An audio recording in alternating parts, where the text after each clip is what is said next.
Watch me shoot this mother. We're good. We're back, Cat. Thank you. Tomas, don't laugh, man. Recently, last week, we found a list of movies that EA had not watched, and we went down them all, and we started from number one for movies he has to watch, and this is one of them right here, the instrumental here.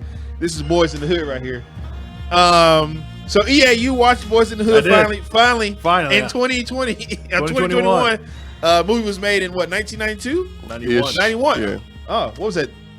Damn, 30 years ago? I was born 89, so about 30 years ago. Yeah, I'm 33. So Damn, I was in the 6th grade. oof.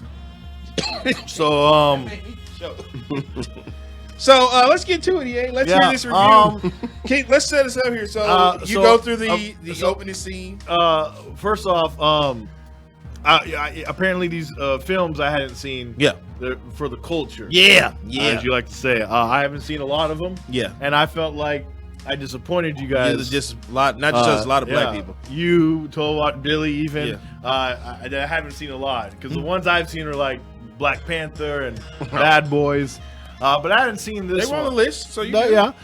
For the first one, we had to go with the original. The apparently the classic Boyz in the Hood, directed and written by John Singleton. R.I.P. Oh, he died. Yeah. Recently, like last Basically, year. like, no, it wasn't last year. It's been like a He's couple not gonna years. like from heaven. Watch what I'm about to say.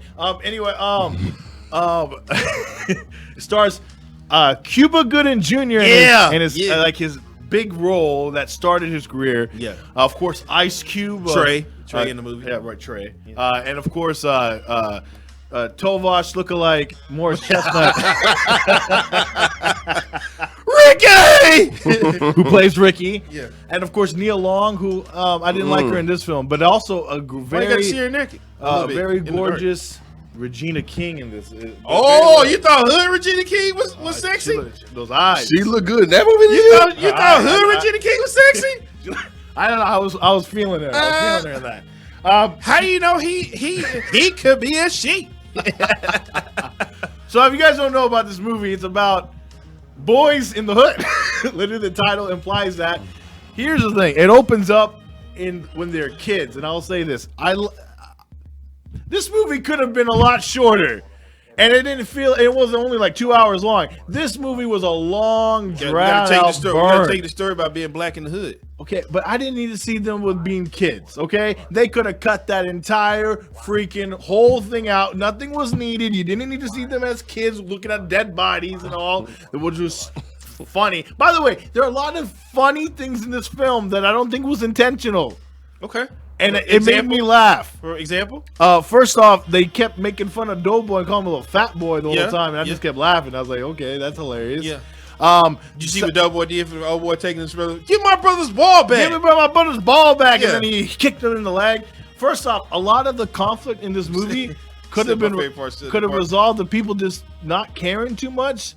Ricky could have been alive if he just didn't have to shout out, "Hey, what'd you do that for?" For a simple this. He died because of this. No, it was real petty for him to come back and shoot him afterwards, though. No, I'm sure it was, but you know, Ricky didn't have to. Ricky got in trouble a lot in this film.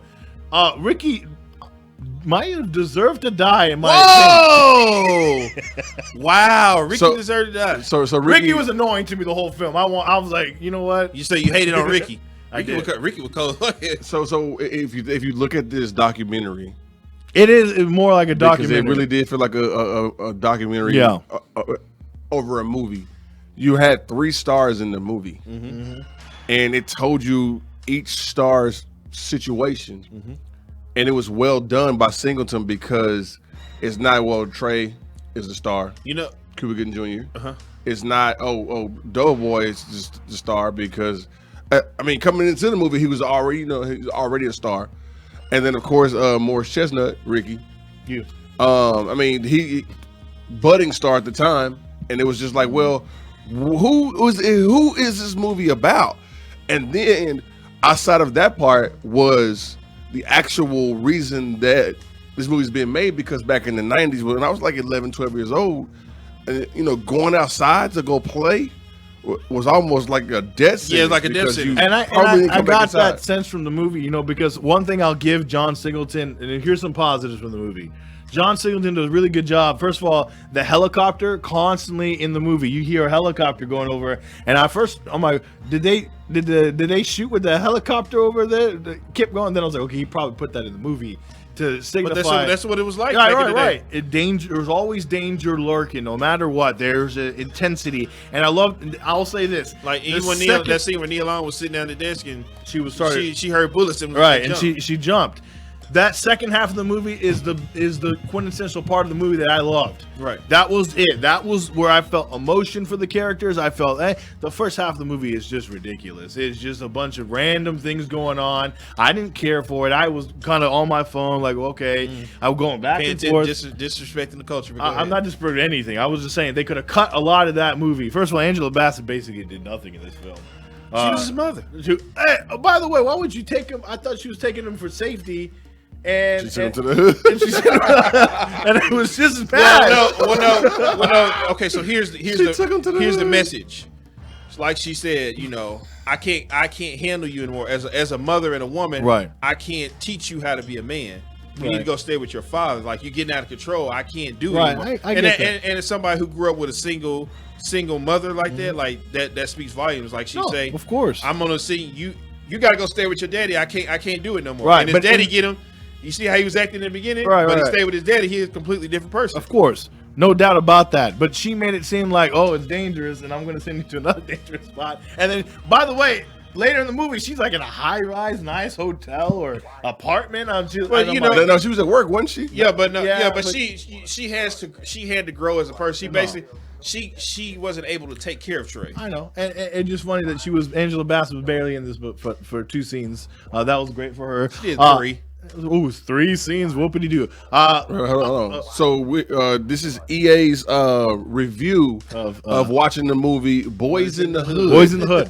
That we grew up on. More hating on the first half. I didn't need. Why was Chris? They didn't explain why Chris was in a wheelchair. And you know He what? got shot. He got shot. They didn't say it. Yes, he did. No, they didn't. Yes, they did it know. when they were at the. No, they were all listen. Chris was a You didn't pay attention. You was on your phone. They said why he got. You gotta put the phone down, son. And then all of a sudden, Chris is in a wheel. I'm like, oh, what's this dude in the wheelchair for? And all of a sudden, they just kind of like, oh, he's in a wheelchair. No, they told why And they said he guess got what? shot. And you know what? They didn't need to have him in the wheelchair because I'm sorry, it played out very funny to me because then it started reminding me, Don't Be a Menace. See, that's the problem. You watched Don't Be a Menace first when Yeah. you should have watched Boyz in the So Hood. might have been because I kept thinking of Crazy Legs from Don't Be a Menace.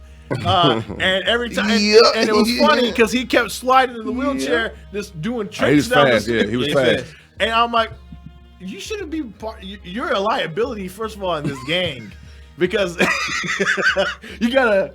I'm just saying that he is a liability. Like, they're gonna get ready to go for a drive-by, and they're like, Yeah, you heard me say pick Chris up. But yeah, Put him and on I'm the like, medic. well, Yeah, we don't want in that's case a something detriment. happen. A most annoying character aside from Ricky, Neil Long, Brandy. Brandy, the most annoying And character. it ain't no. I'm gonna marry you.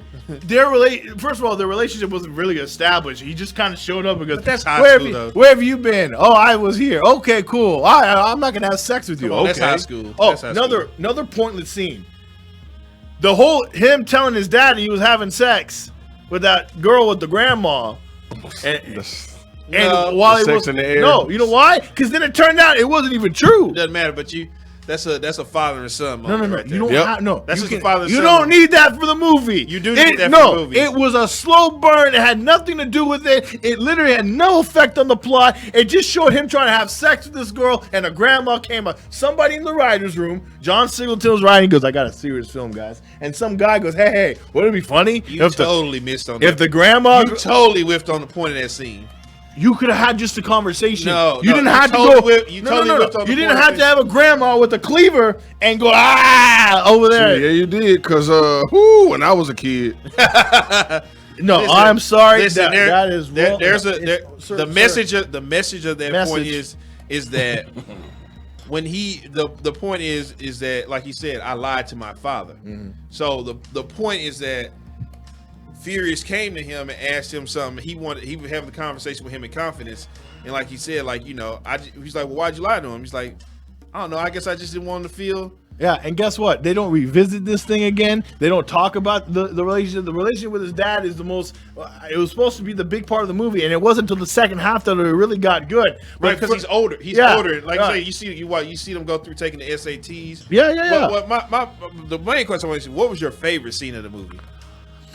It's a hard. I liked all of the scenes. The scenes were entertaining, especially the second half. I really felt more emotional when he came in crying.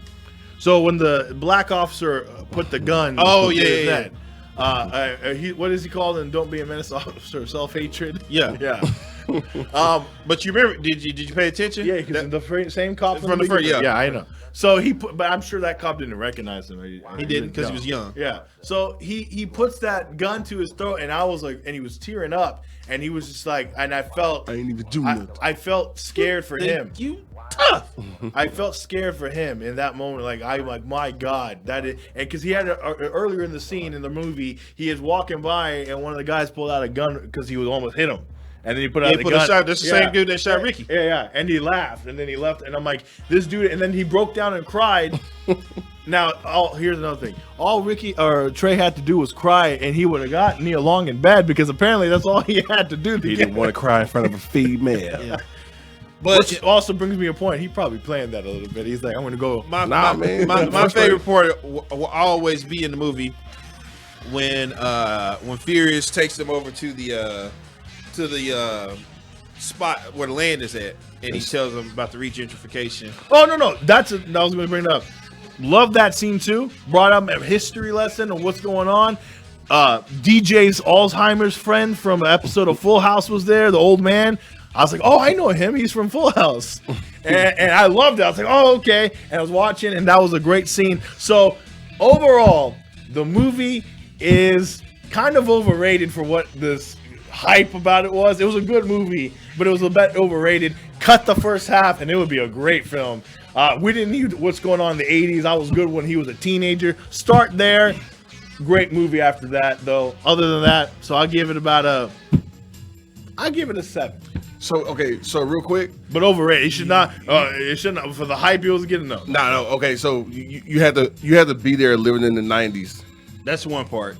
Because it was terrible Sure. everywhere. Every fucking city, every major city with a ghetto, with the hood, whatever. No. Yeah. Every city had a gun problem. You think it's bad now? No. But back then, black kids and the black on black crime moniker started back then. And so that movie, Don't Be a Menace, Menace to Society, Juice, all those movies pretty much illuminate what was going on back then. Like I totally agree. And again, my point being overrated is the first half. I'm talking about that second half of the film was right on point. That's when I got hooked. My phone gone. Yeah, I was done. I was in it. I was like, I had the fake popcorn thing doing. I was in it. But the first half, I was almost about to fall asleep. I was like, well, I was getting ready to. Wallace about to get a scathing rebuttal right here. But no, the second half saved you. So 7. It didn't save me, it saved you. 7. Well, when black people see this, you're gonna be enemy number 1. Okay, well, what's my next film? So the next, actually the number 2 film on the list was Set It Off. All right. You like Set It Off? Huh? All right. You like that? I will review Set It Off at a time later to be determined. I'm going down this list, and I will get it done. I really feel like you should watch a Low Down Dirty Shame next. Hell no. Why do you hate a Low Down Dirty Shame? That movie overrated. That movie was funny as hell. I mean, Jada Pinkett was fun. Yeah, all right. She looked better than Set It Off. She looked better than Set It Off. Yeah. You think so? Yeah. She was Sunny? Yeah, Stony. I'm sorry, Stony. Regina King? No. Jada Pinkett. Jada Pinkett Set It Off. But Regina King. I can't believe I'm stunned. You like Hood Regina King. Hood Regina King. Those eyes though. I was like, I was not even looking at Nia Long. I was like, ooh, give me some of that Regina King. I just can't believe you like Hood Regina King. She was ratchet. You were ratchet. You like some ratchet girls, EA? You like some Hood? Find out. I can take you somewhere real quick. Wait a minute, As soon as the show's up, I can take you somewhere. I know exactly what it. Can you tell the people where they can find you hating on Boys in the Hood at? Yeah, at EA Sports DFW, and I'm a movie expert, so don't come at me. Yeah, they coming for you after I post this. I mean, it was no Dark Knight, but it was good. But seriously, follow me at EA Sports DFW on Instagram because we do it for the gram. EOZOD60, and ladies, I'll be going out this weekend. We're taking the people out. Ooh, get ready, get ready. EA Summer about to go hot. EA Summer. Bosh, can you tell the ladies that because of the Me Too movement, fellas, where they can find you? Everybody, got to tell everybody. Well, first of all, happy Pride Month. It's coming to an end, but still, we're still proud of LGBT. Here. I'm an ally. At Tovash10 on Twitter, Tovash Hatcher on Instagram. You can catch me patrolling the outfields, fishing, bartending, whatever you want to. Just hit me up. We'll talk. You can follow me my new Twitter handle, EA, at FrontRunning88, because I do a lot of front running these days. Walt Chisholm on Facebook. It is Business on Twitter. It is Business DFW on Facebook, and of course for the gram, best.for.businessdfw. And most importantly, EA, can you tell them where most importantly to go? Go to YouTube and subscribe to our YouTube page. All the links in all our profiles. YouTube, bFb, DFW. Search it. Find us on YouTube. If you don't subscribe, I'm gonna hunt you down and give you a hug and beg you to please subscribe because we need your help. Please be our friend. We want to thank Kat over there on the ones and twos. She did not forget about us today. She loves us today. We'll be back next week. Keep your feet on the ground. Keep reaching for the stars. Always do what's best for business. And if we don't see you around, then we'll see you around.